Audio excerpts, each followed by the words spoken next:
मेरी inspiration है माँ जगदम्बे, माता मैया, जो वो हर रूप में आती है, मुझे हर रूप में सिखाती है। जब शांत रहना है तब शांत रहना है, जब रुद्र रूप लेना है तब रुद्र रूप लेना है, जब बच्चों को संभालना है तब माँ बनना है, जब बीवी को देखना है जब पार्वती बनना, पति को देखना है जब पार्वती बनना है।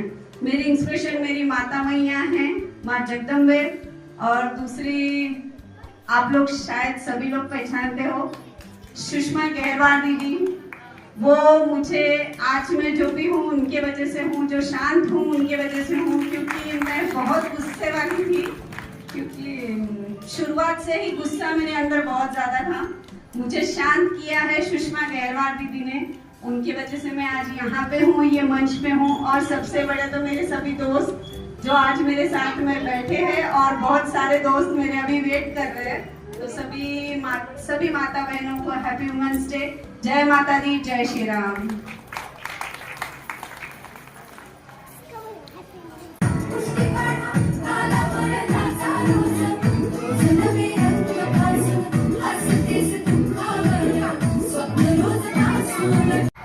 मेरी जिजामाता तिनं जसं घडवलंय शिवरायांना वगैरे, तिच्यापासून जो इतिहास पुढं गेलाय आणि त्यांची एवढी कीर्ती, ते एक माताच करू शकते हे सगळं. जोरदार टाळ्या. खरंच आहे, मी पहिलं पण म्हणाले की प्रत्येक आपल्या आधीच्या पिढीमध्ये आपल्याला जे स्वातंत्र्य मिळवून दिलेले आहे त्या प्रत्येक स्त्रीचं खरंच आपल्याला कौतुकच आहे.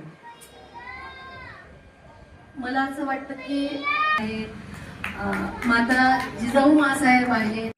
योग आणि प्राणायाम केल्याने शरीर निरोगी राहते, मन शांत राहते आणि आयुष्यात सकारात्मक विचार येतो. आजकाल आपण पाहतो की थकवा, ताण, बीपी, डायबिटीस अशा समस्या खूप वाढत आहेत. पण जर